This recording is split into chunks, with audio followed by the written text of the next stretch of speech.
ये है CBN की प्रस्तुति और आप देख रहे हैं एक नई जिंदगी। गुड मॉर्निंग फ्रेंड्स, एक नई जिंदगी के आज के प्रोग्राम में आपका स्वागत है। गुड मॉर्निंग फ्रेंड्स, हम उम्मीद करते हैं कि आप सेहतमंद हैं और सुरक्षित हैं और प्रभु में मजबूत हैं। दोस्तों, इस महीने हम समावेश के बारे में बात कर रहे हैं और आज हम एक बहुत ही इम्पॉर्टेंट टॉपिक लेकर आए हैं।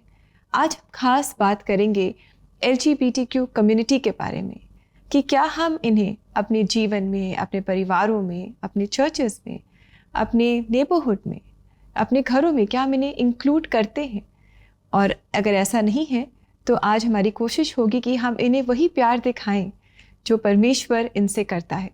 That is so interesting, Rebecca.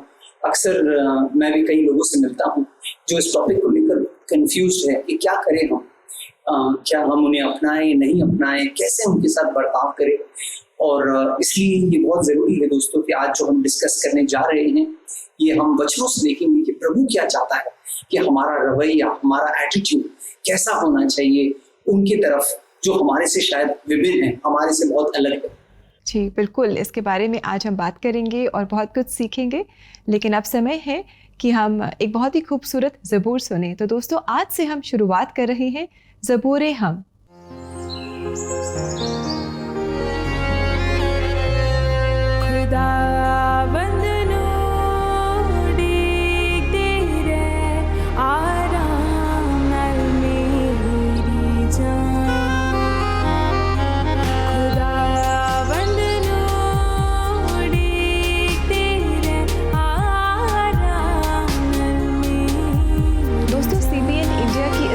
पेशकश में आज हम सुनने जा रहे हैं ज़बूर 4 जद्दो तेनू पुकारा में, और ये हमारे लिए गा रहे हैं मती तेजी जो एक प्रोफेशनल सिंगर हैं। ये मोगा डिस्ट्रिक्ट पंजाब से हैं और आज ये इस ज़बूर के द्वारा हमें आशीष देंगे। तो आइए दोस्तों, इसे हम सुनें।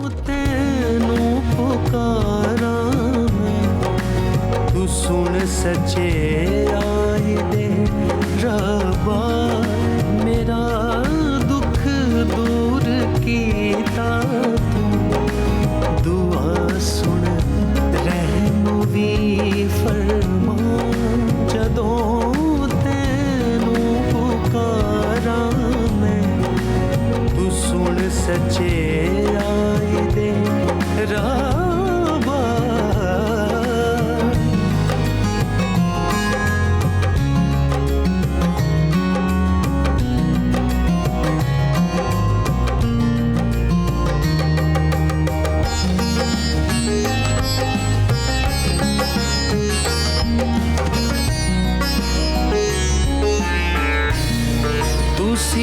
लोगों को मेरी इज़्ज़त करोगे, ख्वार कदती कर, तुसी लोगों को मेरी इज़्ज़त करोगे, ख्वार कदती कर, रखोगे झूठ नू प्यारा, चलोगे झूठ डेरा पर, रखोगे झूठ नू प्यारा, चलोगे झूठ डेरा पर।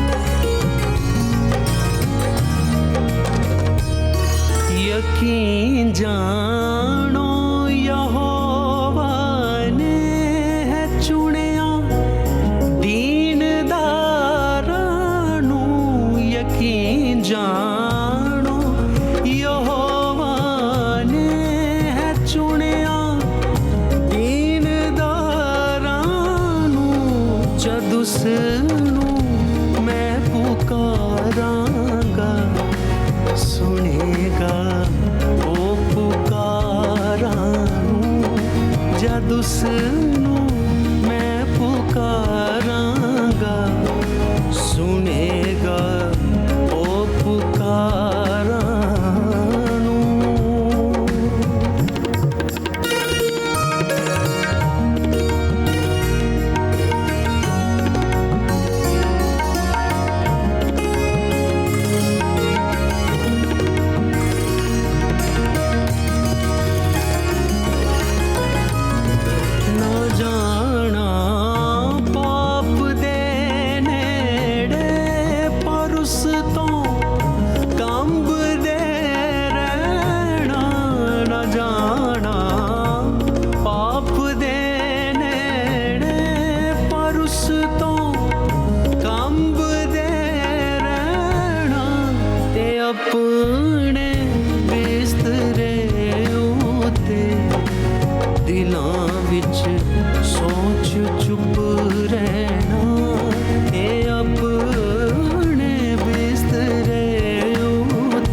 कितना खूबसूरत ये ज़बूर है और कितने खूबसूरत इसके बोल हैं। और हमने जाना कि जब भी हम परमेश्वर को पुकारते हैं, बुलाते हैं, वो हमारी सुनता है और वो हमारी पुकार को सुनता है और हमारी प्रार्थना का जवाब वो देता है अपनी इच्छा अनुसार। यस दोस्तों, अगर आप ऐसे ही गीतों का आनंद लेना चाहते हैं तो आप CBN इंडिया के YouTube चैनल पर जा सकते हैं और वहां पर प्लेलिस्ट में आपको कई सारे ऐसे आराधना और स्तुति के गीत मिलेंगे जिसका आनंद आप ले सकते हैं। और अब समय है कि हम आपकी मुलाकात नवीन से कराएं। नवीन ट्रांसजेंडर कम्युनिटी के बीच में काम कर रहे हैं, उन्हें परमेश्वर का प्रेम दिखा रहे हैं। ही बिलीव्स इन इंक्लूजन, समावेश, और यही उनके जीवन से दिखाई देता है और इसमें इनका परिवार भी इनकी मदद कर रहा है। आइए दोस्तों, आज इनसे मुलाकात करें और इनके जीवन की सच्ची कहानी इन्हीं की जुबान से हम सुने। छोटी उम्र से ही नवीन की परवरिश परमेश्वर के बारे में जानने के साथ हुई, लेकिन जैसे जैसे उन्होंने युवावस्था में कदम रखा, सब कुछ बदल गया। मेरा बाहरी जीवन अंदरूनी जीवन से अलग था। बाहरी रूप से देखने में मैं लगता था कि बहुत आध्यात्मिक हूँ, लेकिन मेरे अंदरूनी विचार बहुत कड़वाहट, गुस्से, नफरत से भरे हुए थे और मैं अपने दोस्तों के साथ गलत काम भी करता था। इस तरह मेरे अंदरूनी और बाहरी जीवन में बहुत अंतर आ गया था। अपनी अंदरूनी भावना से जूझ रहे नवीन ने एक यूथ मीटिंग में भाग लिया, जिसने उनके जीवन को हमेशा के लिए बदल दिया। उस मीटिंग में जब परमेश्वर के सेवक प्रचार कर रहे थे तो उन्होंने समझाया कि परमेश्वर कौन है, उनकी खासियत क्या है और उनके गुण क्या हैं। कुल मिलाकर वो खासकर परमेश्वर की पवित्रता और उसके महत्व की सबसे बड़ी खूबियों के बारे में बता रहे थे। जब वो ये सब समझा रहे थे तो मुझे अपने अंदर अपने पाप दिखाई देने लगे। मुझे खासकर ये डर सता रहा था कि मैं अपने दिल में ये पाप लेकर कहाँ जाऊंगा, लेकिन प्रभु यीशु मसीह के सुसमाचार ने मुझे खुशी दी और मैं समझ गया कि मैं अपने पापों और अशुद्धता को अपने अंदर से साफ कर सकता हूँ। जैसे जैसे नवीन प्रभु यीशु मसीह के करीब आते गए, परमेश्वर ने उनके दिल में एक बोझ डाला कि वो किन्नर समुदाय के करीब पहुंचे, जहां प्रेम की सबसे ज्यादा कमी है। मेरे सामने सबसे पहले एक सवाल आया कि मैं इस मिनिस्ट्री में क्यों आया हूँ। तो बाइबल के दो खास वचन हैं जिन्होंने मुझे बहुत प्रोत्साहित किया। पहला ये कि एक वचन भरोसे पर है जो पूरी तरह से स्वीकार करने योग्य है कि प्रभु यीशु मसीह पापियों को बचाने के लिए इस दुनिया में आए। दूसरा, मनुष्य का पुत्र जो खो गया है उसे बचाने आया है। जब मैंने इन दो वचनों को पढ़ा तो मैंने सोचा कि क्या इन लोगों से ज्यादा कोई और नष्ट होने वाला होगा। उस सवाल ने मुझे चुनौती दी, क्योंकि उन्हें समाज द्वारा तिरस्कृत किया जाता है। वो नहीं जानते कि वो किस रास्ते पर जा रहे हैं। बिखरी हुई जिंदगी के साथ उनके हालात बहुत ही बदतर हैं। उनका मार्गदर्शन करने वाला कोई नहीं है। जब मुझे उनके जीवन के तरीकों के बारे में पता चला तो मुझे एहसास हुआ कि मुझे यही काम करना चाहिए। तब से नवीन ने किन्नरों और बेसहारों के बीच काम करना शुरू कर दिया, जहां वो उनके साथ परमेश्वर के प्रेम को बांट सकते थे। उनके बीच मिनिस्ट्री शुरू करने के बाद उनके परिवार में मेरी पोजीशन एक बड़े आदमी की तरह हो गई है। अगर उन्हें कोई परेशानी होती है तो वो मुझसे खुलकर बात करते हैं। दूसरी बात, वो मुझे बहुत अच्छी तरह से पहचानते हैं। मुझे उनसे बात करने में कोई डर नहीं लगता। मैं हमेशा उनसे बात करना पसंद करता हूँ और खास तौर से मुझे उनसे आमने सामने बातचीत करना पसंद है। अगर उन्हें किसी भी तरह की कोई परेशानी होती है तो वो मुझे अपना भाई समझकर मुझसे बात करते हैं। तो मुझे लगता है कि इस तरह का प्रोत्साहन हमें केवल परमेश्वर से ही हासिल हो सकता है। नवीन प्रभु यीशु मसीह के आभारी हैं कि उन्होंने उन्हें एक ऐसा परिवार दिया जो उनकी इस अनोखी मिनिस्ट्री को समझता है और उनका साथ देता है। परमेश्वर ने मुझे एक परिवार दिया है जो सेवा और मिनिस्ट्री से प्रेम रखता है। उसके साथ के बिना मैं किन्नरों के बीच मिनिस्ट्री नहीं करता। प्रभु यीशु मसीह द्वारा दी गई ये महान आज्ञा कि अपने पड़ोसी से अपने समान प्रेम रखो मेरे लिए बहुत प्रेरणादायक है, खासकर लोगों को परमेश्वर के करीब लाने और उनकी जरूरत पर उनके साथ होने के लिए। दुख के बीच, तकलीफ के बीच, गहरी पीड़ा की भावनाओं के बीच उन्हें प्रोत्साहित करना, उनके कंधे पर हाथ रखना, से प्रेम करना एक बड़ी योग्यता है। जब आप कहते हैं कि अपने पड़ोसी से अपने समान प्रेम करो, इसका मतलब होता है कि मैं अपने आप से और अपनी अंदरूनी भावनाओं से कितना प्रेम करता हूँ, और इसी तरह उन लोगों से भी प्रेम करूँ जो खुद से प्रेम नहीं कर पाते। हम उन्हें खुद से और परमेश्वर से प्रेम करने के लिए प्रोत्साहित करते हैं, और ये वो काम है जो परमेश्वर ने मुझे दिया है। What an inspiring story Rahul. बहुत अच्छा लगा नवीन से मुलाकात करके, और नवीन के जीवन से हम सबको प्रेरणा मिली है किस तरह नवीन किन्नर समुदाय में काम कर रहे हैं, और he is a friend to them, that is so good, and he is a good neighbour, एक अच्छे पड़ोसी हैं। उनसे वो प्रेम कर रहे हैं जो परमेश्वर ने हम सब से किया है। प्रभु चाहता है कि हमारा नजरिया और हमारा सोच जो है वो बदल जाए, ताकि हम उन्हें अपनाए हृदय में और अपने जीवनों में भी। बिल्कुल, हमारी यही प्रार्थना है दोस्तों कि आज के इस प्रोग्राम से आपका नज़रिया बदलेगा, और आप ही और हम सब, इनफैक्ट हम सब एक दूसरे से वो प्रेम कर सकेंगे जो परमेश्वर ने हमसे किया है। यस दोस्तों, प्रेरितों के 8वें अध्याय में एक बहुत खूबसूरत कहानी एक युवा व्यक्ति की जिसका नाम है फिलिपुस, जिसके बारे में हम पढ़ते हैं कि वो प्रभु में मजबूत है, विश्वास में मजबूत है, आत्मा में मजबूत है। प्रभु उसे बुलाता है एक नगर में जहां पर वो प्रचार करता है, और करीब करीब पूरा शहर जो है वो आनंद से भर गया है, क्योंकि उन्होंने यीशु मसीह को जाना है। ऐसे में परमेश्वर का एक स्वर्गदूत आता है और फिलिपुस को कहता है कि अब तुझे कहीं और जाना है। अब हम सोचेंगे कि पूरे नगर में एक पास्टर के समान है, एक देखभाल करने के समान है फिलिपुस, तो अगर प्रभु उसे वहां से निकाल रहा है तो शायद कोई बड़ा प्रोजेक्ट है जहां पर फिलिपुस को प्रभु लेकर जा रहा है। लेकिन स्वर्गदूत उसे कहता है रास्ते पर तुझे जाना है। फिलिपुस प्रभु का आज्ञा मानकर उस रास्ते पर निकल पड़ता है, और पवित्र आत्मा फिलिपुस से बात करता है। दोस्तों, इस कहानी में क्या हो रहा है और क्यों प्रभु ने फिलिपुस को सामरी नगर से निकाला, और क्या किसके लिए? आइए इस वचन को जल्दी से पढ़ते हैं प्रेरितों के 8वें अध्याय में। एक्ट्स चैप्टर 8 वर्स 26 ऑनवर्ड्स, प्रेरितों का 8वां अध्याय 26वें वचन से पढ़ रहा हूँ। शास्त्र कहता है, फिर प्रभु के एक स्वर्गदूत ने फिलिपुस से कहा, उठकर दक्षिण की ओर उस मार्ग पर जा जो यरूशलेम से उजा को जाता है और जंगल में है। वह उठकर चल दिया, और देखो कुश देश का एक मनुष्य था जो खोजा था, और कुशियों की रानी कंदाके का मंत्री और खजांची था, और भजन करने को यरूशलेम आया था, और वह अपने रथ पर बैठा हुआ था, और यशायाह भविष्यवक्ता की पुस्तक पढ़ता हुआ लौटा जा रहा था। तब आत्मा ने फिलिपुस से कहा, निकट जाकर इस रथ के साथ हो ले। और कहानी कुछ आगे ऐसी होती है कि फिलिपुस जाता है, उसके करीब जाता है, और उसे परमेश्वर का वचन समझाता है। जो वो पढ़ रहा है उसका खुलासा करता है, कहता है ये यीशु मसीह के बारे में है, और आगे जाकर वो स्वेच्छा से वो खोजा जो है वो बपतिस्मा लेता है और खुशी खुशी अपने गांव लौट जाता है। दोस्तों, बहुत खूबसूरत कहानी है।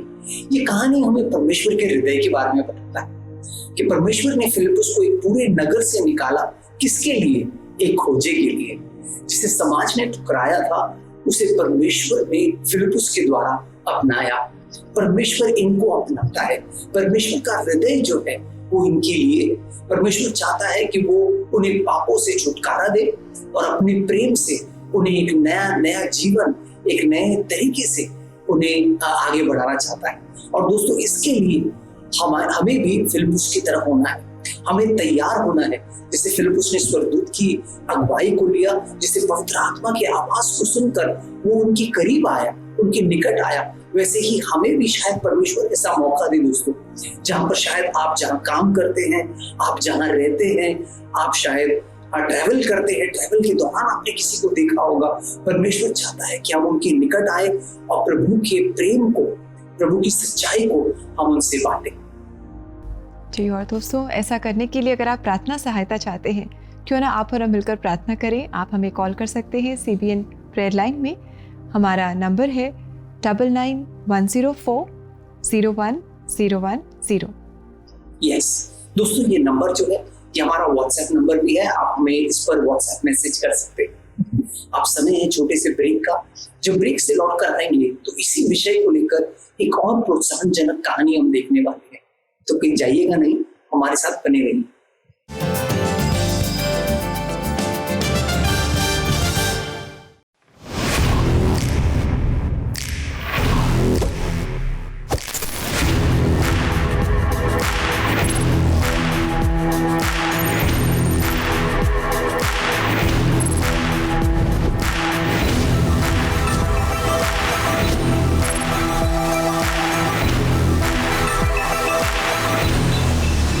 First of all, this studio is special in terms of the space that it has. It's quite a big studio. The lighting is done very well. The cameras are very high-end FS7 cameras. One of the first things that genuinely struck me the day I walked in for a recce was that it's a very, very well-maintained studio. These nice backdrops that you had, very clutter-free, very well-designed, very easy to maneuver things around. And the best thing about it is the prefabricated sets that you've created. You have multiple sets in one small area. So it doesn't take much to set up a shot, right? You can just turn your camera left, right, and you have something to shoot it, which is ready-made. A lot of hygiene measures being followed. Everyone's masked, a bunch of sanitizers around, which is, well, that's the need of the hour, and I'm glad that the studio is following that. But most of all, and most importantly, is the team at CBN, which makes you feel comfortable. You can tell that they're very experienced team members. They've been curated in a way that they all work well seamlessly. So that's the most important point, and the easiest team that I find to work with in this Delhi Gurgaon area.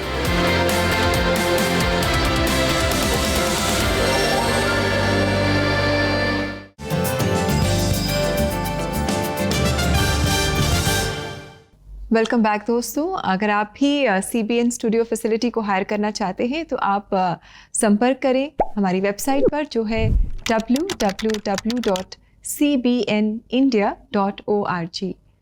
और आज programme में हम बात कर रहे हैं समावेश के बारे में, और हमने जाना है कि लोग अगर हमारे जैसे ना दिखते हों, हमारे जैसा ना सोचते हों, शायद उनके सेक्सुअल प्रेफरेंसेस अलग हों या कोई भी डिफरेंसेस हमारे बीच में हों, तो भी हमें सबको एक साथ मिलकर चलना है, हमें इंक्लूड करना है। We must believe in inclusion.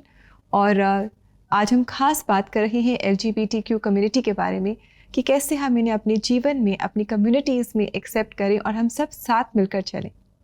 Yes दोस्तों, थोड़ी देर पहले हमने नवीन जी की कहानी को देखा और प्रेरणा पाए कि कैसे वो किन्नर समाज के बीच में एक कमाल का कार्य कर रहे हैं। अब हम आपको एक और शख्सियत से मिलाने जा रहे हैं जिनका नाम है प्रिया कर्नाकर। प्रिया जो है वो ट्रांसजेंडर कम्युनिटी के लोगों के बीच में काम कर रही हैं और बहुत ही इंस्पायरिंग कार्य हो रहा है। आइए उन्हीं की जुबानी देखते हैं और सुनते हैं कि वो क्या कर रही हैं। प्रिया के पति जब अमेरिका गए तो उन्होंने अपना खाली समय परमेश्वर को देने का फैसला किया। मैंने 15 मिनट प्रार्थना करने से शुरू किया और मैं बाइबल भी पढ़ती थी। प्रभु के साथ पल बिताने के साथ मेरा प्रार्थना जीवन शुरू हुआ और दिन बीतते गए।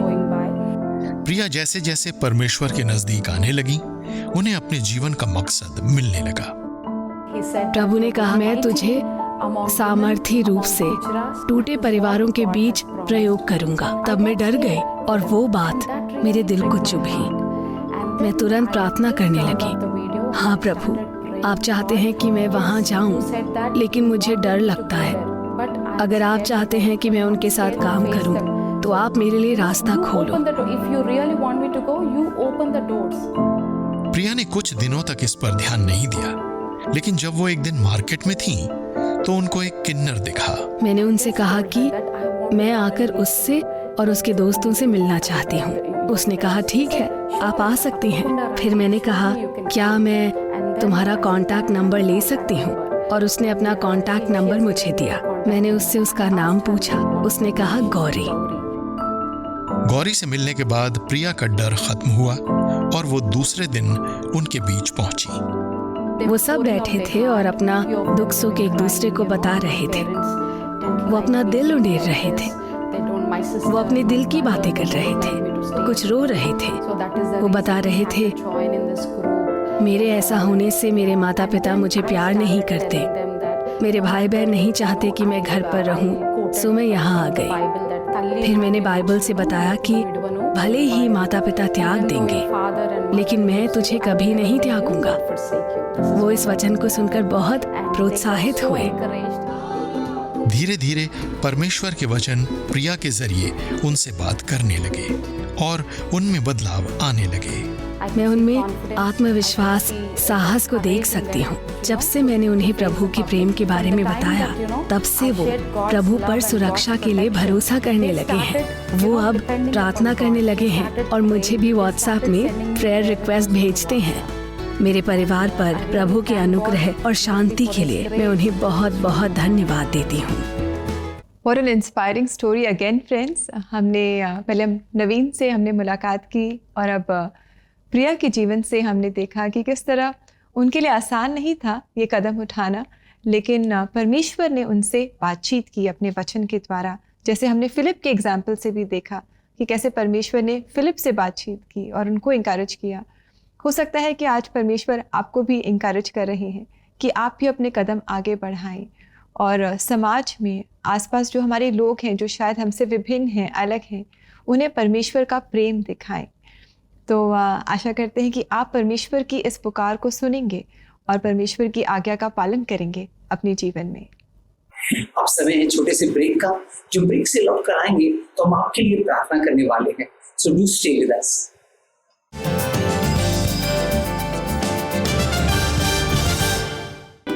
एक नई जिंदगी के लोकप्रिय सेगमेंट चर्च क्वाइस कॉन्सर्ट के जरिए हमने क्रिश्चियन हिम्स और सदाबहार गीतों को रिकॉर्ड और पेश किया।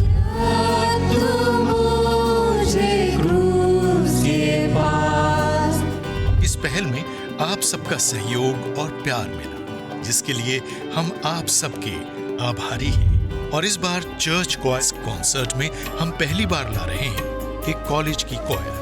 राजस्थान के prestigious Sophia girls college Ajmer से सुनिए लोकप्रिय गीत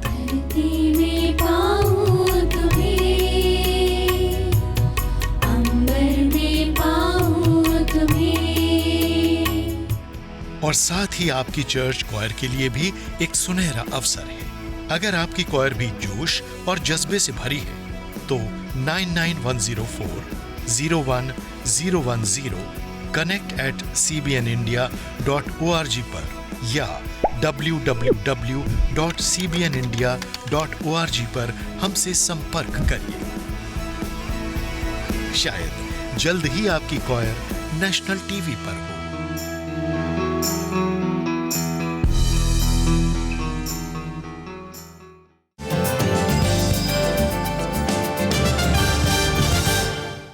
वेलकम बैक दोस्तों। आज एक नई ज़िंदगी प्रोग्राम में अलग अलग सच्ची कहानियों से और परमेश्वर के वचनों से हमने जाना है और सीखा है कि हम कैसे एक दूसरे के प्रति एक्सेप्टिंग हो सकते हैं और ख़ास जो LGBTQ कम्युनिटी है हम उनके प्रति एक्सेप्टिंग हो और उन्हें हम परमेश्वर का प्रेम दिखाएं। यस, और दोस्तों ये आसान नहीं है, इसके लिए हमें प्रार्थना की जरूरत है। तो दोस्तों इस समय हम प्रार्थना करने वाले हैं उन लोगों के लिए जो LGBTQ कम्युनिटी के बीच में काम कर रहे हैं। अपने आप के लिए हम प्रार्थना करें कि परमेश्वर हमें किसी का न्याय नहीं करे, लेकिन परमेश्वर पर न्याय छोड़े। मैं और हमारा काम है लोगों से प्यार करना और प्रभु के प्रेम को उन तक पहुंचाना। मैं तो आइए दोस्तों मिलकर प्रार्थना करते हैं। स्वर्गीय पिता, सबसे पहले हम धन्यवाद देते हैं कि तूने हमें अपनाया। धन्यवाद प्रभु कि तूने हमें हमारे रंग रूप को देखकर या हमारे अच्छे चरित्र को देखकर नहीं प्रभु, लेकिन जब हम खोए हुए थे, जब हम पापी थे, तब यीशु हमारे लिए मरा। धन्यवाद प्रभु कि तूने हमें जैसे हम थे वैसे हमें अपनाया और तेरे प्रेम ने हमें बदला है, तेरे एक्सेप्टेंस ने हमें बदला है प्रभु। जिस तरह से तूने हमें अपनाया है उसने हमारे अंदर बदलाव लेकर आया है प्रभु। आज तू चाहता है हम भी समाज के साथ ऐसा करें प्रभु, खासकर उन लोगों के साथ जिन्हें समाज ने ठुकराया है। वो शायद LGBTQ के लोग होंगे या फिर दूसरे लोग जिन्हें समाज दुत्कारता है। प्रभु तू चाहता है ऐसे लोगों तक हम तेरा प्रेम लेकर जाएं। हमारी मदद कर प्रभु कि हम लोगों का न्याय नहीं लेकिन प्रेम से उनका स्वागत करें, उनके साथ बर्ताव करें। आखिर में प्रभु हम प्रार्थना करते हैं LGBTQ कम्युनिटी के लिए, वो लोग जो समाज से इतना नफरत पाए हुए हैं, इतना ठुकराव वो हासिल किए हैं प्रभु, उनके दिलों में कितना जख्म होगा। वो सिर्फ तेरा प्रेम भर सकता है। वो तुझे जाने, वो तेरी सच्चाई को जाने प्रभु, वो जाने कि तू बाहें खोल कर उन्हें अपनाने के लिए तैयार है प्रभु। हमारी मदद करके हम तेरे प्रेम का संदेश उन तक पहुंचा सके। ये प्रार्थना हम यीशु मसीह के नाम में करते हैं। आमीन, आमीन, आमीन। दोस्तों आपका और हमारा एक बहुत अहम रोल है, एक किरदार है जो हमें निभाना है। जैसे फिलिपुस को परमेश्वर ने इस्तेमाल किया, वैसे आज परमेश्वर आपका इस्तेमाल करना चाहता है कि आप प्रभु के प्रेम को और प्रभु के संदेश को समाज के हर उन लोगों तक पहुंचाए जिन्हें समाज ने शायद ठुकरा दिया है। और आइए दोस्तों, आगे बढ़ते हुए आज हम देखें कि परमेश्वर अपने वचन से आज हमें क्या सिखा रहे हैं।